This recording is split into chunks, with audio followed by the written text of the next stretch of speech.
Alright, so in this video, I want to talk about communicating with the different types. And it's important to know how to communicate with different types because some ways are going to be more effective with certain types, and then the way you communicate with other types may completely turn them off and cut that communication, or what would also be called a hot button. So let's use, for example, type 8, the potentate, or the potentate. I forget what the original name is called, but I call it the potentate. So your type 8, you're going to want to communicate with them direct. You're not going to want to beat around the bush too much, because then you'll lose that communication with them. So make sure that when you're communicating with type 8s, you're direct. And also, let's use another example. So a type 8 will like to make decisions on their own. So when you present stuff to them in a way, like, try not to present it in a way to where you're telling them what to do. Try to present them with options so that they can make the decision on their own. Let's use another example, because I ran into this issue the other day, trying to make a type 6, for instance, move fast, right?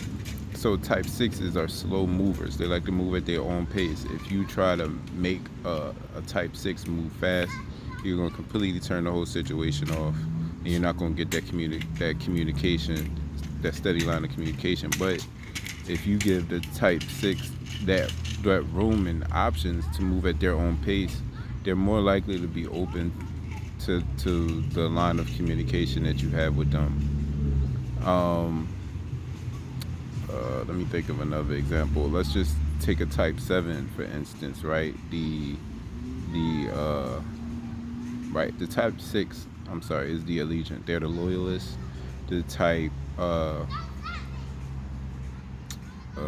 what was I say? The type 7, the dynamo, or the adventurer, I guess you could say, right? Or the entertainer, right? The type 7. Type 7s are very fun, very outgoing. They're known as the entertainers, right? But don't ever tell a type 7 what they can't do. Like, don't ever tell a type 7 what they can't do. That you'll completely turn off that line of communication. But if you encourage a type 7 of what they can do, and then maybe offer suggestions, then you can keep that, or what they're capable of, and then offer suggestions, then you can keep that that line of communication open. And